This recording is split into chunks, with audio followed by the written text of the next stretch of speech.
आपल्यासोबत ठाकरे शिवसेनेचे नेते अंबादास दानवे. दादा काय सांगाल, आज जे ते मॅनहोलमध्ये मुंबईत एक माणूस पडला आहे आणि दुर्दैवाने जे त्याचा मृत्यू झाले सुद्धा माहिती समोर येते. खरं तर मुंबई महापालिकेचा भारतीय जनता पार्टीच्या ताब्यात आल्यानंतर जर कारभार बघितला तर टीका करणं सोपं असतं हे त्यांच्या आता लक्षात येत असेल. कारण 8-10 दिवसापूर्वी महापौरांच्या पाहणीतच एक जण मॅनहोलमध्ये पडला होता आणि आता एक जणाचा मृत्यू झालेला आहे. मला वाटतं अतिशय दुर्दैवी आहे.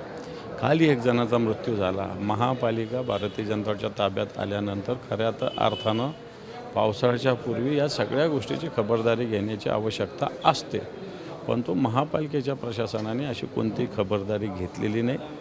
भारतीय जनता पार्टीचे जे काही प्रशासकीय काम पाहणारे सगळे महापौर असतील, स्टँडिंग कमिटी चेअरमन असेल, मला असं वाटतं पूर्ण यांचं दुर्लक्ष आहे. राजकारणातच हे लोक गुंतलेले आहे आणि याची जबाबदारी सर्वस्वी मुंबई महापालिकेची आहे, महापौरांची, असं मला तरी वाटतं.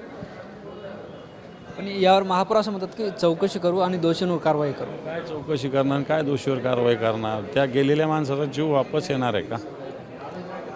गेलेल्या माणसाचा जीव वापस येणार आहे का? चौकशी काय करणार, कारवाई काय करणार? एखाद्याला सस्पेंड करणार, 2 महिने सस्पेंड करणार, अर्धा पगार देणार, बाकी काय? पण तुम्ही असं होऊच नाही घटनेची खबरदारी का घेत नाही? तुम्ही कोणत्या याच्यात व्यस्त आहात, कोणत्या कामात व्यस्त आहात? जनतेचं काम सोडून कोणत्या कामात व्यस्त आहात? तुमची जबाबदारी ही.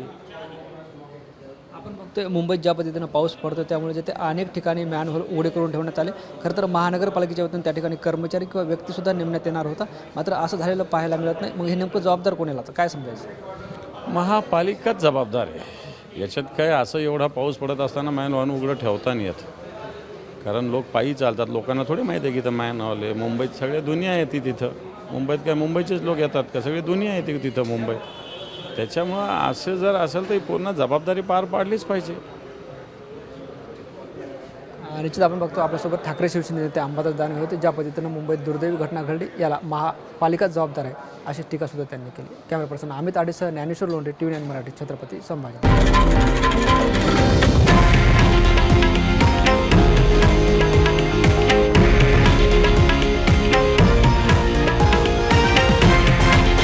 हे आहे देशातील नंबर 1 न्यूज नेटवर्क आणि आपण पाहत आहात TV9 मराठी, एकमेव.